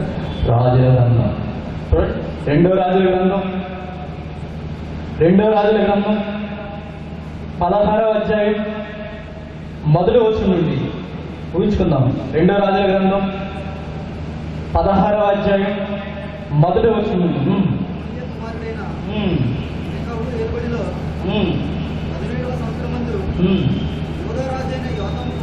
యోధారాజైన యోతాము కుమారుడగు అహజు ఏలన ఆరంభించను. అహజు ఏలన ఆరంభించినప్పుడు 20 ఏండ్ల వాడై యెరూషలేమునందు జాగ్రత్తగా తన పితరుడగు దావీదు తన దేవుడైన యెహోవా దృష్టికి నీతిగా ప్రవర్తించినట్లు అతడు ప్రవర్తింపక ఇశ్రాయేలు రాజులు ప్రవర్తించినట్లు ప్రవర్తించెను. అతడు ఇశ్రాయేలుల నిలవకుండా యెహోవా ఎల్లగొట్టిన జనులు చేసిన ఏమైనా క్రియలు చేయొచ్చు తన కుమారుని అగ్నిగుండమును దాటించేటు అంటే ఎంత నీచమైన సంస్కృతి చెప్పడం పెడితే అగ్నిగుండాలు దాటిస్తున్నాడట. అంటే యెహోవా జనులను పరిపాలిస్తున్న రాజు అగ్నిగుండాలు దాటిస్తున్నాడు. ఎవరి రాజు? అసలు అగ్నిగుండాలు దాటించడం అంటే ఏంటో చెప్పనా? నిప్పుల మీద నడవడం కాదు. అగ్నిగుండాలు దాటించడం అంటే గర్భాన పుట్టిన తొలి సంతానాన్ని దేవతలకి అగ్నిలో పడేసి ఆహుతి చేయడం. అదవుతున్నా అంటే వీరికి దేవతల మీద మమకారం ఎక్కువ, యెహోవా మీద నమ్మకం తక్కువ. అంటే యెషయా గ్రంథంలో చెబుతున్నప్పుడు వాడు ఏం చేస్తున్నాడు తెలుసా? నటిస్తున్నాడు. వీడికి దేవతల మీద మమకారం ఎక్కువ, అందుకే వీడు ఏం చేస్తుంది తెలుసా? అగ్నికి ఆహుతి చేస్తున్నాడు పిల్లలు. అగ్నికి ఆహుతి అప్పగించండి. అలాంటి చెడ్డవాడైనా దేవుడు భరోసా ఇవ్వడానికి, ఇదిగో నీ మీదకి వస్తున్న శత్రువుల నుండి నీకు క్షేమం కలిగించడానికి నీకు కొన్ని విషయాలు చెప్తాను. నేను చెప్పిన ప్రతి ఇది జరుగుంటాయా? వీడు వస్తున్నారు కదా, నాశనం అయిపోతారు అన్నాడు. 60 ఏళ్ళ తర్వాత జరిగింది. మరొక ఆధారం కలిగిన మాట చెప్పాడు. ఆ మాటే కన్యక గర్భవతి కుమారుని కనెను. అంటే అహాజు విశ్వాసాన్ని పెంచే మాట అన్నది. చరిత్ర అంతా జరుగుతున్నప్పుడు రాజు యొక్క విశ్వాసాన్ని పెంచడానికి దేవుడు చెప్పిన మాట ఏంటో తెలుసా? ఒక విషయం గుర్తుపెట్టుకో, ఈ జనాంగం నాశనం కాదు అంటున్నానంటే దానికి అర్థం ఏంటో తెలుసా? ఈ జనాంగం నుండి ఒక మహనీయుడు రాబోతున్నాడు. అతని కొరకు ఈ జాతి నిలుస్తుంది. ఎవడయ్యా ఈ జాతికి వచ్చింది? యోగ జాతిని లేకుండా చేద్దామనుకున్నది ఎవడు? ఎవడొచ్చినా నేలకు వడగాల్సినదే. ఎవడో దీన్ని ఏం చేయలేడు. ఎందుకంటే దీని నుండి ఒక మహనీయుడు రాబోతున్నాడు. దానికి చూసినట్టు తెలుసా? కన్య గర్భవతి అవుతుంది. దేవుడు అన్న మాట ఖచ్చితంగా జరిగిందండి. 700 సంవత్సరాలు లెక్క కట్టుకుని యెషయా పలికిన మాట తర్వాత సుమారు 700 సంవత్సరాల లోపు ఖచ్చితంగా ఈ ప్రవచనం నెరవేరింది.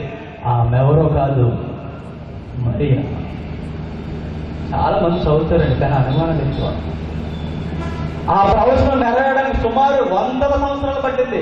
60 ఏళ్ళ లోపు జనం నాశనమైంది. ఆ తర్వాత 700 సంవత్సరాల తర్వాత రాజు పలికిన మాటకు ముందు దేవుడు పలికిన మాట ఖచ్చితంగా జరిగింది. చూస్తారా? మత్తయి సువార్త రండి ముగించుద్దాం. మత్తయి సువార్త మొదటి అధ్యాయం. మత్తయి సువార్త మొదటి అధ్యాయం. మత్తయి గారు రాసిన సువార్త మొదటి అధ్యాయం 18వ వచనం. యేసుక్రీస్తు జననం మితం ఎట్లనగా ఆయన తల్లి అయిన మరియా యేసేపునకు ప్రదానం చేయబడిన తర్వాత వారేకం కాకమునుపు. ఒకసారి అంటే ఎవరికైనా టైం అయిపోతున్నానో చేయాలి. మన సబ్జెక్ట్ కావాలండి, టైం వేస్ట్ అయినా పర్లేదు అనుకున్నాం చేయొద్దని చెప్తున్నాను, లేదంటే బుకింగ్ చేస్తాను. చాలా టైం అయింది. Okay, thanks. నేను మోగ సైకిల్ అన్నా. యేసుక్రీస్తు జనన విధము ఎట్లనగా అంటే క్వశ్చన్ ఎలా సాగదీస్తున్నాడు. అసలు యేసుక్రీస్తు ఎలా పుట్టాడండి అని గ్రంథకర్త నొక్కి చెబుతున్నాడండి. ఒక స్త్రీ మరియా పురుషునికి ప్రదానం చేయబడింది. ప్రదానం చేయబడిన ఆమె వారిరువురు ఏకం కాకమును, అంటే ప్రదానం చేస్తే ఏకం కాకమును పెట్టి అసలు ఓడేటి వస్తుంది. ఎప్పుడైనా గమనించారు? నిలబడి ఎప్పుడైనా అర్థం చేసుకునే ప్రయత్నం చేయండి. అంటే ఇశ్రాయేలుకి ఒక నాగరికత ఉండదండి. ప్రధానం అనగానే మనం నేర్చుకునేది కలిసి ఎంగేజ్మెంట్, నిశ్చితార్థం. అంటే నిశ్చితార్థం జరిగిన తర్వాత మరలా పురుషుని దగ్గరికి స్త్రీ వెళ్ళి వివాహం ఆడాలంటే మధ్యలో గ్యాప్ ఎంత తెలుసా? ఎంతో తెలుసా? 1 year, సంవత్సరం పడుతుందండి. అంటే ఈ లోపల అబ్జర్వేషన్ జరుగుతుంది. ఈ ఏ రూల్స్ ఇప్పుడు ఉన్నాయనుకోండి, పెళ్ళిళ్ళు జరుగుతాయి. నాకు అర్థమే ఉంటుంది. మీకు జరుగుతాయి చెప్పండి? జరగవండి. 1 year గ్యాప్ అంటే అబ్జర్వేషన్లో పెట్టాలి. అమ్మాయిని అబ్బాయి అబ్జర్వేషన్లో పెట్టాలి, అబ్బాయిని అమ్మాయి పరిచయంలో పెట్టాలి. ఈ లోపల ఏమైనా కైతట్టలాడి తప్పుడడి లేచారనుకోండి, వదిలేంచండి. ధర్మశాస్త్రం ప్రకారం ఉంటుంది, విడిపోవచ్చు మూల్యం చెల్లించి.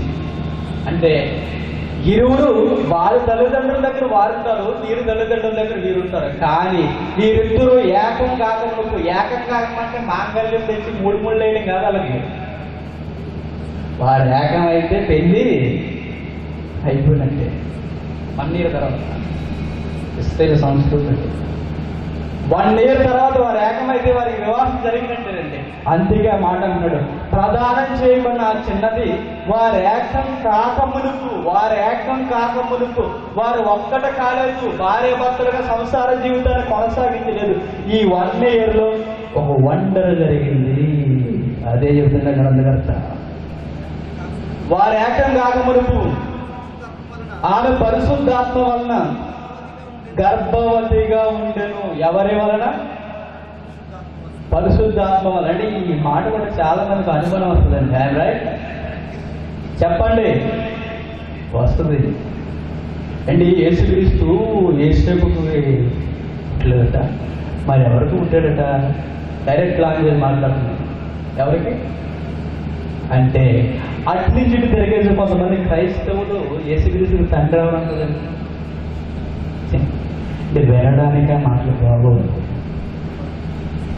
వినడానికి. ఎందుకంటే ఏం చెప్పాలో తెలియదు, దాన్ని ఎలా అర్థం చేసుకోవాలో తెలియదు. యేసుక్రీస్తుకి తండ్రట పరిశుద్ధాత్ముడు. ఎందుకయ్యా మాట అంటున్నావు అంటే, ఇదిగో పరిశుద్ధాత్మ వలన గర్భం ధరించిందని ఉంది కదా. పరిశుద్ధాత్మ వలన అంటే పరిశుద్ధాత్మ వలన ఒక పురుషుని ద్వారా స్త్రీ గర్భం సాధించగలదు. మరి పురుషుడు లేకుండా గర్భాన్ని సాధిస్తుందంటే ఆ ప్లేస్లో ఎవరుందని అనుమానం చెప్పండి. అంటే ఇలాంటి రోజు నీకు ఇబ్బంది కదా కదండి. మొల్ల కంచెలో కూర్చోబెట్టాలి, బైబిల్ అక్కడ నేర్పించాలి, నేర్చుకో, అక్కడ కూర్చోబెట్టాలి. ఏంటి నీ అందం, నీ ఎలా డెఫినేషన్ ఎలా? అదే తప్పండి అవన్నీ. మనకి చెడు ఆలోచనలు ఎక్కువ. ఆ ఆలోచన బైబిల్ దగ్గర తీసుకొచ్చేసరికి అవే మనకు ఆన్సర్స్ కనబడతాయి. చాలా తప్పు. ఇప్పుడు అంటే లోకల్ వార్తకి, లూకాసు వార్త 1వ అధ్యాయం, లూకాసు వార్త 1వ అధ్యాయం 26వ వచనం.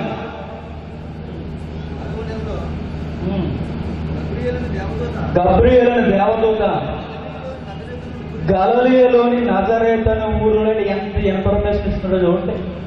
6వ నెల గలిలయ ప్రాంతం, ఆ గలిలయ ప్రాంతాన్ని ఆనుకొని ఉన్న నజరేతు, ఆ నజరేతులో మరియా యేసేపు.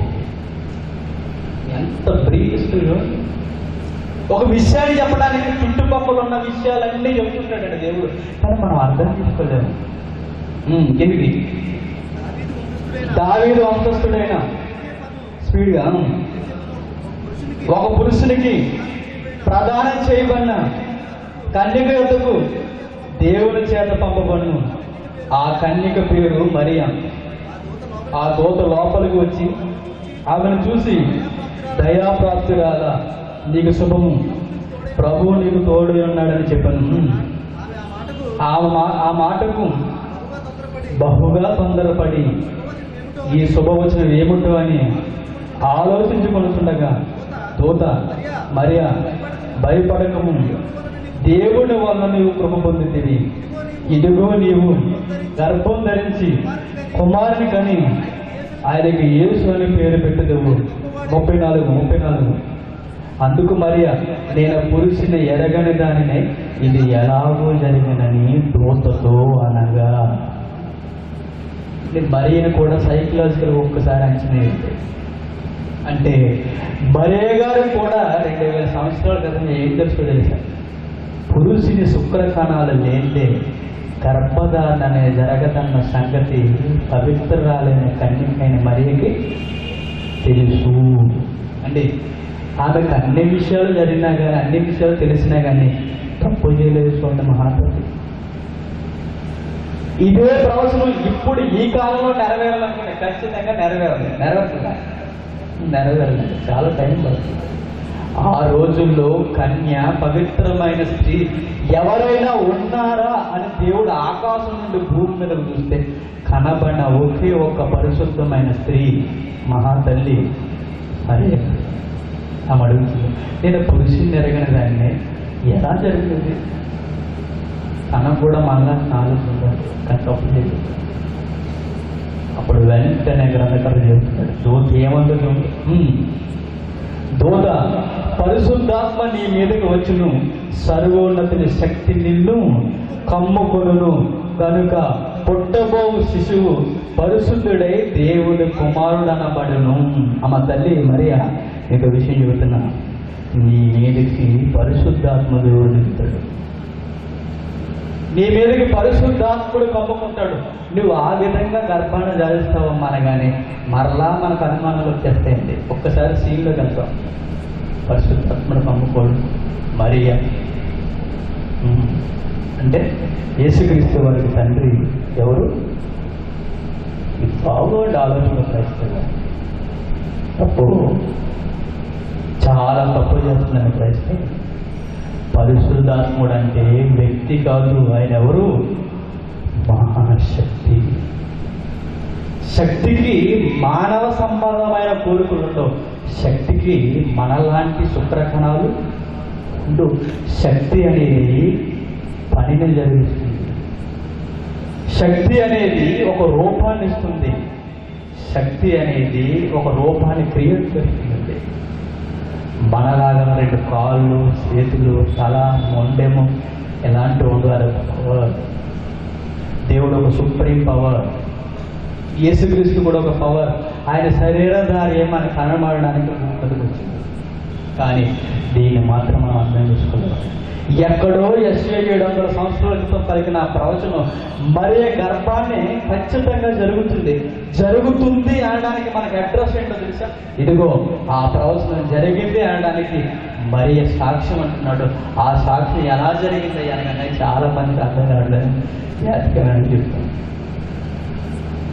పువ్వుల్లో ఫలదీకరణం అనేది జరుగుతుంది. చదువుకున్న పిల్లలు పువ్వులు, పళ్ళు, వీటి ఫలదీకరణం జరగాలి అంటే పురుషుని యొక్క పురుష బీజాలు కలిగిన చెప్పుంటుంది సార్, దాని యొక్క బీజాలు స్త్రీ అండం కలిగిన ఈ పుష్పు బీజాలు మీద పడాలండి.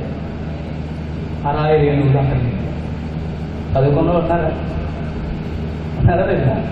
అర్థం చేసుకోండి ప్లీజ్, ఊహించుకుందాం. ఈ ఫలదీకరణం చెందడానికి ఒక మామిడి చెట్టు ఉందనుకోండి, ఇది ఒక పురుషుని చెట్టు, మరొక మామిడి చెట్టు ఉన్నది స్త్రీ చెట్టు. ఈ రెండు ఈ ఫలదీకరణ చెందాలి అంటే ఈ కణాలు వచ్చి చెట్టుని పడాలి. మరి ఎలా పడతాయి? రాత్రులు ఏమన్నా ఇవి కదులుతాయి. ఒకవేళ మన జామ చెట్లు కదిలినాయి అనుకోండి, ఎవడైనా ఇంట్లో జామ చెట్లు వేస్తాడా? నో. కొబ్బరి చెట్లు ఫలించాలంటే ఒకదాని ఒక ఫలదీకరణ చెందాలంటే రాత్రుల్లో కదులుతున్నాయి అనుకోండి, కొబ్బరి నీళ్ళు కాదు కదా, కొబ్బరి నీళ్ళు కూడా ఇంట్లో పెట్టు. మరి ఎలా అండి ఫలదీకరణ పండు ఎలా వస్తుంది? ఫలదీకరణ పువ్వు ఎలా వస్తుంది? ఆ చెట్టు అక్కడే ఉంది, ఈ చెట్టు ఇక్కడే ఉంది, ఈ రెండింటి మధ్య ఏం జరుగుతుంది? రాత్రులు అలా ఉంటున్నాయి, పగలు అలా ఉంటున్నాయి, ఏంటంటే ఏం జరుగుతుంది అంటే అప్పుడే శాస్త్రం పలికింది. ఏమన్నా తెలుసా? వీటి మధ్య ప్రయాణం చేయడానికి కొన్ని తుంపెదలు ఉంటాయండి, అవే కందిరేగడానికి ఏమనుకోవచ్చు. అందు మీద వాడిన ఈగలు ఆ కణాలు కాలు కంటుకున్న తర్వాత సరాసరి మరల వచ్చి ఎక్కడ ఆడుతాయి? స్త్రీ అండం కలిగిన ఈ స్త్రీ మొక్క మీద ఆడుతుంది. అంతే, వెంటనే ఫలదీకరణ జరుగుతుంది. ఇది ఒక ఎక్స్ప్లెనేషన్. మరొక అరిస్టాటిల్ అని ఒక ఆయన మరొక స్టేట్మెంట్ ఇచ్చాడండి. తల్లిదండ్రులకి అన్ని సందర్భాలు పిల్లల కావడానికి అన్ని సందర్భాల్లో తల్లిదండ్రులు అవసరం లేదు. అంటే పిల్లలు కావడానికి అన్ని సందర్భాల్లో తల్లిదండ్రులు అవసరం లేదన్నాడు ఏంటంటే అరిస్టాటిల్ అనుకోవచ్చు. నిజమండి, నిజం. ఎందుకో చెప్పనా? మనకు కనబడుతున్న తేళ్లు కానివ్వండి, పురుగులు కానివ్వండి, విష జంతువులు కానివ్వండి, ఇవన్నీ ఎలా పడుతుంది చెప్పండి? వీటికి తల్లిదండ్రులు ఎవరో చెప్పనా? వీటికి తల్లిదండ్రులు చెట్ల ఏళ్ళు, అక్కడ నుండి క్రిములు కీటకాలను వస్తాయి. ప్రతి క్రిమి నేల నుండి పుడుతుంది. అప్పుడు అన్నాడు అరిస్టాటిల్, తల్లిదండ్రులు ఉంటేనే సంతానం వస్తారనుకోవడం తప్పు. ప్రకృతిలో సంతానం ఎలా అయినా వస్తుంది. ఇది నిజమండి. ఇదే మాటను ఒకనాడు యోహాను కూడా అన్నాడు. ఏమన్నా తెలుసా? మీరు ఎక్కువ మాట్లాడుతున్నాడు, దేవుడు రాళ్ళ వల్ల అబ్రహాము కూడా పిల్లల్ని పుట్టించగలడు. అంటే ప్రకృతి నుండి జీవం ఉద్భవిస్తుంది. దేవుడు ఎలా అయినా తీయగలడు. దేవుడు జీవానికి రావడానికి మౌనం ఏదైనా ఉన్నా ఉంటే లేకపోయినా జీవాన్ని ఎలా అయినా పుట్టించగలడు. రాళ్ళ వల్ల కూడా అబ్రహాంకు పిల్లలను పుట్టించగలడు. అంటే రాళ్ళ వల్ల జీవం ఉంటుందంటే అనుకోవచ్చు. విషయం చూసాను, గమనించండి. మొక్కల ఫలదీకరణ ఒకలా ఉంది, భూమి మీద పాగుతున్న జంతువుల ఫలదీకరణ మరొకలా ఉంది. రకరకాలుగా మనకు కనబడుతుంది. ఈ మధ్య మోహన బాబు తెలుసు, ఆదండి.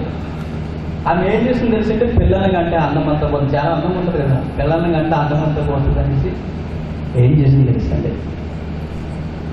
టెస్ట్ వేవి ఏంటంటే సరోగసి అంటే అద్దె గర్భం. నా గర్భంలో నేను పిల్లల కంటే ఈ అందమైన అందం అంతా ఆవిరైపోతుంది కనుక నేను పిల్లలు కావాలి. కానీ నాకు పిల్లలు కావాలంటే నేను అద్దె గర్భం తెచ్చుకోవాలనుకుని అద్దె తల్లి ఎదుర్కొంది. తన పురుషుని యొక్క, తన భర్త యొక్క శుక్రకణాలు ఈ స్త్రీలో ప్రవేశించింది. దాన్ని టెస్ట్ అంటే తను ఏం చేసింది తెలుసా? తన యొక్క భర్త కణాలు, శుక్ర కణాలని వేరొక స్త్రీ దగ్గరికి వెళ్ళకుండానే కూతురుని తెచ్చుకుంది. ప్రజెంట్ ఎప్పుడు తిరుగుతుంది అంటే మనకి ఏమేమో రకరకాల పుట్టుకలు మనకు కనబడుతున్నాయండి. రకరకాల పుట్టుకలు కనబడుతున్నాయి. అంటే మోహన బావుకే కదండి చాలా మంది మధ్యకాలంలో 1,00,000, 2,00,000 తీసుకోనుకోండి అద్దె గర్భాలతో తెలంగాణ కూడా ఉంది. రకరకాలు అంటే ఈ రకరకాలుగా మనం చూస్తున్నప్పుడు మనిషి పుట్టుక కూడా రకరకాలుగా మనకు కనబడుతుంది. ఇప్పుడు యేసుక్రీస్తు పుట్టుక కూడా ఏమైనా టెస్టులు బేబీ అనుభూతుందా? యేసుక్రీస్తు పుట్టుక కూడా టెస్టులు బేబీలో ఏమైనా జరిగిందా? నో. దేవుడు జీవాన్ని పుట్టించాడు.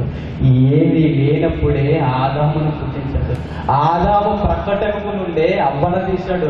100 ఏళ్ల వయసులోనే ఇస్సాకును పుట్టించాడు. ఒక్కొక్క పుట్టిక ఒక్కొక్క రకంగా ఉన్నప్పుడు మరియ గర్భాన పుట్టిన పుట్టుక కూడా వేరొక రకం. చూసారా?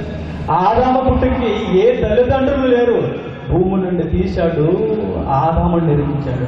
అవ్వ పుట్టుకి తండ్రి లేడు, తల్లి లేదు, ఒకే ఒక్కడు ఆదాము. ఆ ఆదాము పక్కటంకు నుండి అవ్వ వచ్చింది. అబ్రహాము వయసు చూసేసరికి 100 ఏళ్ల వయసులో గర్భం రావడం, కుమారుడి కన్నా జరిగింది. అంటే మనిషి పుట్టుక వివిధ దశల్లో మనకు కనపడుతుందండి, వివిధ దశల్లో. అలాగే యేసుక్రీస్తు పుట్టుక కూడా వేరొక దశలో మనకు జరిగింది. అంటే పరిశుద్ధాత్మ శక్తి కమ్ముకొను అనగానే అదేదో అనుకోకండి, అదొక శక్తి. ఆ శక్తి ఆమె మీదకి దిగేసరికి ఏమైందో తెలుసా? తనలోనే అన్న ఫలదీకరణ జరిగింది, తనలోనే శుక్రకణాల పుట్టుక జరిగింది, తనలోనే అన్న నిర్మాణం జరిగిపోయిందండి. ఆ శక్తి జరిగిస్తుంది. మీకు బాగా అర్థం కావాలంటే ఒక శక్తి మీకు వినబడుతుంది. ఏం చేస్తుంది?